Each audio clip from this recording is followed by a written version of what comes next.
Hey Watch fam, and welcome to another episode of Basically Watches. Today I thought I'd try something different, especially considering we just got out of another 2-week lockdown, and this was our 4th lockdown by the way. I thought it'd be a great opportunity to get out and about and shoot outdoors. In this video I've got another exciting review in store for you, and that is a watch by a company called Bamford London. I won't give away too much about the watch just yet. If this is our first time meeting however, my name is Oswin and welcome to the channel. I created this channel to share my love and passion for watches, and the goal of this channel is to create a highly engaged community of watch enthusiasts where we can share our love and passion for watches, and in particular focus on affordable yet high quality timepieces. So if this is something that resonates with you, please do consider subscribing to the channel. And now, without further ado, let's flip perspectives and jump into this review.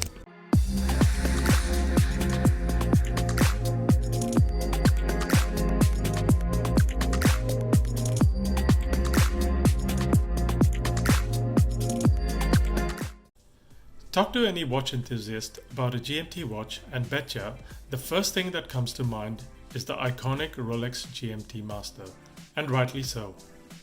Since Rolex introduced the GMT watch in the 1950s with its bi-colored bezel, which was designed in response to a tender for Pan-American pilots, it has had a tremendous amount of success and is probably one of the most desirable watches to this date.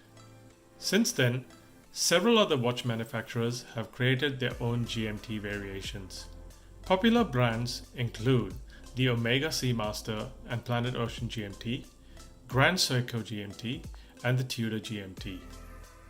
Even Citizen and Seiko have their own variations of the GMT complication.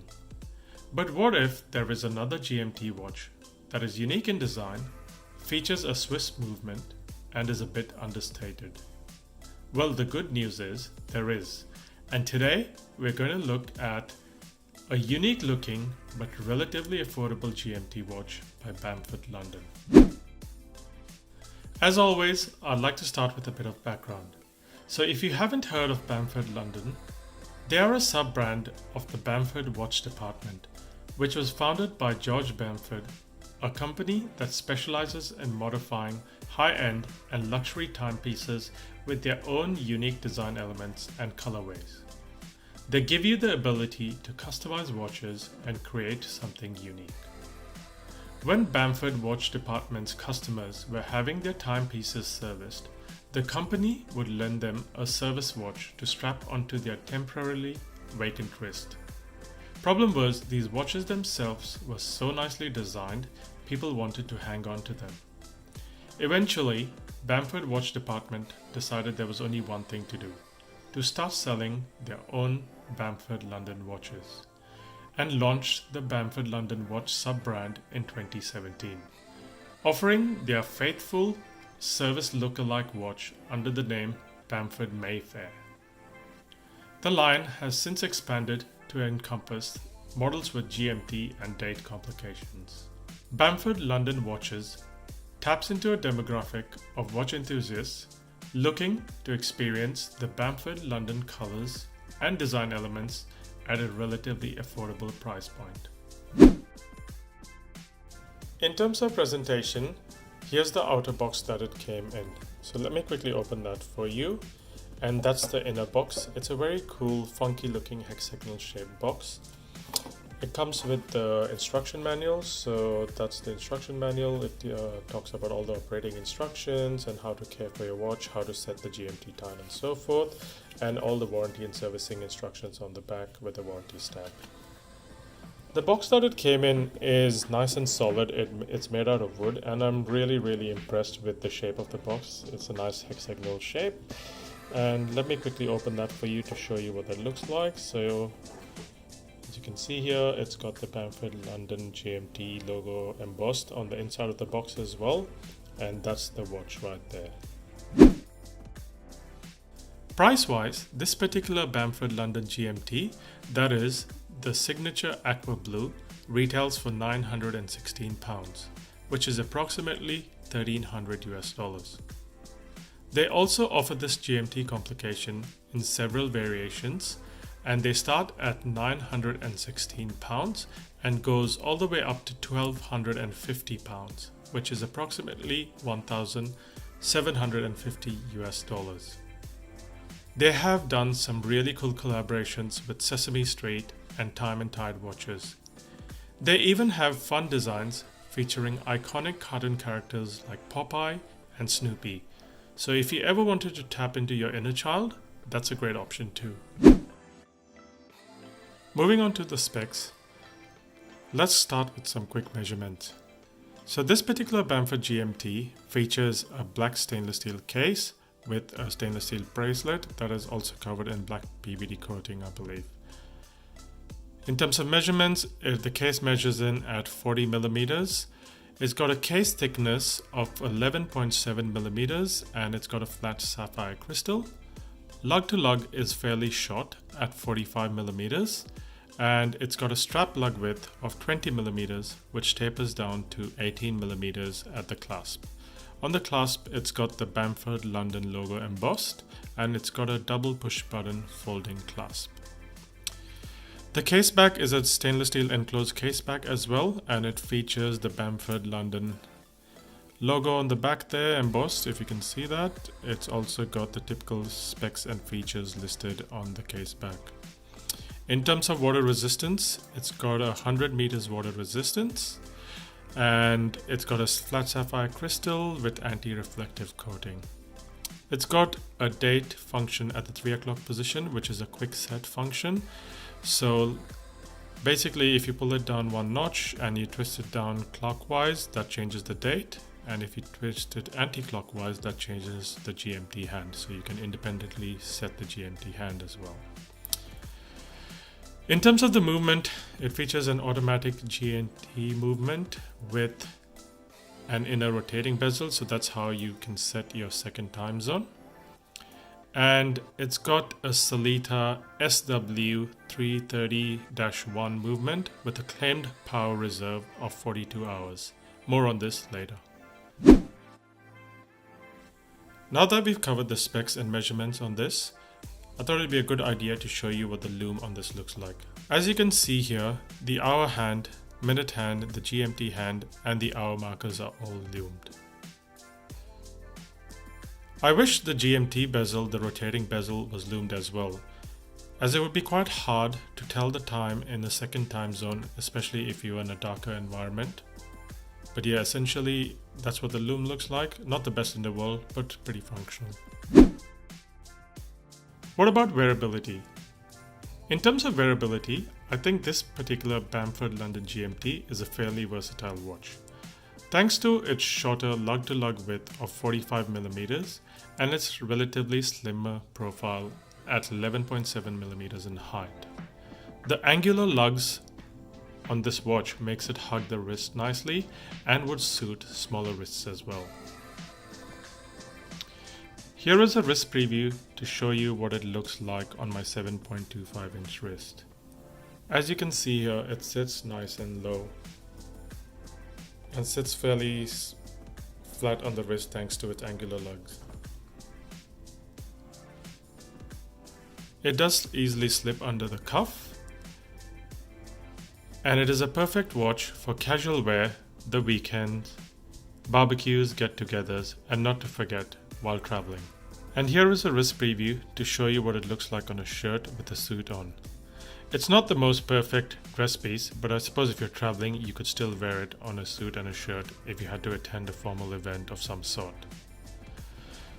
Due to that crown of the inner rotating bezel, it does tend to get caught on the cuff a bit. So yeah, not ideal for a formal environment, but you could still wear it, like I said, if you had to attend a formal event of some sort while traveling. So what do I like about this particular watch? Design-wise, I feel like it's a very well designed and well balanced watch. The blue color on the hour hand, minute hand, the indices and the GMT bezel offer a really nice contrast and make it quite legible.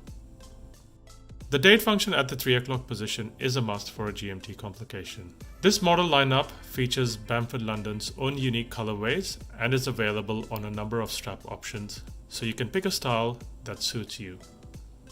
The inner rotating bezel, the GMT bezel that is quite a handy feature as it can prevent accidental moving from bumps which can happen when you have an outer rotating bezel.